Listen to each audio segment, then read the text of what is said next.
নমস্কাৰ বন্ধুসকল, মোৰ অন্য এটা ভিডিঅ'লৈ আপোনালোক সকলোকে পুনৰবাৰ স্বাগতম জনাইছোঁ আসাম জব নিউজ ইউটিউব চেনেলটোলৈ। এতিয়া নতুন এটা জবৰ আপডেট আহি আছে। ইয়াত আপোনালোকে কেনেকৈ অনলাইন এপ্লাই কৰিব জনাই দিম। ভিডিঅ'টো স্কিপ নকৰিব, যদি স্কিপ কৰে বুজি নাপাব। ইয়াৰ কাৰণে এডুকেশ্যন লাগিব, অকল মেট্ৰিক পাছ হ'লেই হ'ব।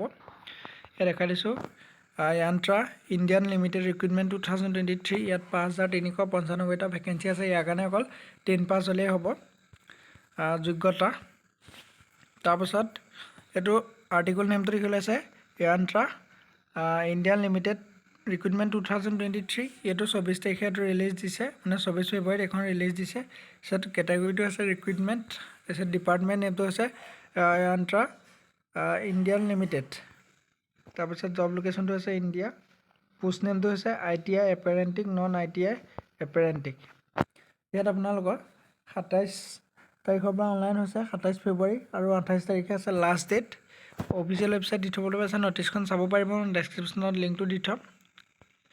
ইয়াত নন ITI কেটেগৰীৰ কাৰণে আছে 1867টা ভেকেঞ্চি আছে। তাৰপিছত ITI কেটেগৰীৰ কাৰণে আছে 3508টা ভেকেঞ্চি। ইয়াত ITI এপাৰেণ্টিকৰ কাৰণে অকল মেট্ৰিক পাছ হ'লেই হ'ব, লগতে 50% লাগিব। তাৰপিছত নন ITI কাৰণে মেট্ৰিক পাছ আৰু লগতে যদি ITI থাকে দিব পাৰে। ইয়াৰ কাৰণে পে'মেণ্টটো হৈছে UR OBC কাৰণে 200 টকা, SC SC কাৰণে 100 টকা। তাৰপিছত পে'মেণ্টটো আপোনালোকে যিকোনো মাধ্যমৰ দ্বাৰা কৰিব পাৰিব, debit card, credit card, cash card, wallets, এইখিনি যিকোনো মাধ্যমৰ দ্বাৰা কৰিব পাৰিব। ইয়াৰ কাৰণে চিলেকশ্যন প্ৰচেছ হৈছে বেষ্ট অফ মাৰ্ক, তাৰমানে মাৰ্কখিনিৰ পৰা চাব। তাৰপিছত ডকুমেণ্ট ভেৰিফিকেশ্যন হ'ব, ইণ্টাৰভিউ হ'ব, মেডিকেল এক্সামিনেশ্যন হ'ব। তাৰপিছত ইয়াৰ কাৰণে ডকুমেণ্ট লাগিব আধাৰ কাৰ্ড, পান কাৰ্ড, তাৰপিছত 10 pass marksheet, ITI certificate, caste certificate, residential certificate, passport size photo, email ID আৰু মোবাইল নম্বৰ। এইখিনি হৈছে ইয়াৰ ছাপৰ্টিং ডকুমেণ্ট। অনলাইনটো কেনেকৈ কৰিব জনাই দিম। ইয়াত ক্লিক কৰিব অনলাইন এপ্লাইৰ কাৰণে। মোৰ নেটটো অকণমান শ্ল' সেইকাৰণে অকণমান সময় আছে। ইয়াত ক্লিক কৰিব, ছাইটটোলৈ আহি যাব আমাৰ। এইটো হৈছে ছাইটটো। ইয়াত আপোনালোকে মানে সেইটো আপোনালোকৰ ইয়াৰটো দেখিবলৈ আছে, ইয়াৰটো ধুনীয়াকৈ লিখা আছে। ইয়াত নিউ ৰেজিষ্ট্ৰেশ্যনত ক্লিক কৰিব। ইয়াত আপোনালোকৰ যদি আগতে ৰেজিষ্ট্ৰেশ্যন কৰা আছে তেন্তে এই লগিং বটনত ক্লিক কৰিব। ইয়াত ৰেজিষ্ট্ৰেশ্যন ID আৰু পাছপৰ্ট দিব, তাৰপিছত কেপচাৰটো ফিল কৰিব। তাৰপিছত নিউ ৰেজিষ্টাৰ যদি কৰে আপোনালোকে নিউ ৰেজিষ্ট্ৰেশ্যনত ক্লিক কৰিব। মই ডেছক্ৰিপশ্যনত লিংকটো দি থ'ম, তাৰ পৰা কৰি ল'ব।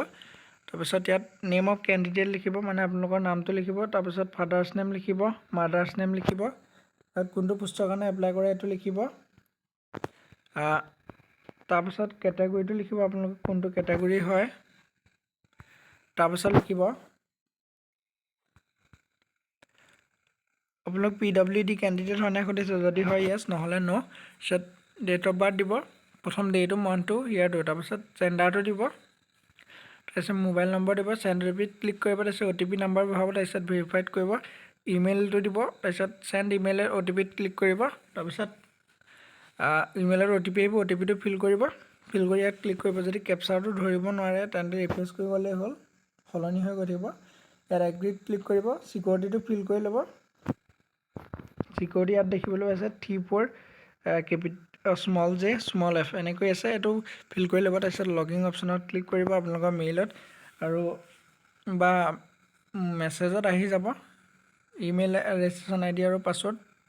ইয়াত আপোনালোকে ৰেজিষ্ট্ৰেশ্যন ID দিব, তাৰপিছত পাছপৰ্ট দিব, কেপচাৰটো ফিল কৰিব। যদি ধৰিব নোৱাৰে কেপচাৰটো ৰিফ্ৰেছ কৰি গ'লেই হ'ল। তাৰপিছত লগিং বটনত ক্লিক কৰিব, তাৰপিছত বাকীখিনি পূৰাব।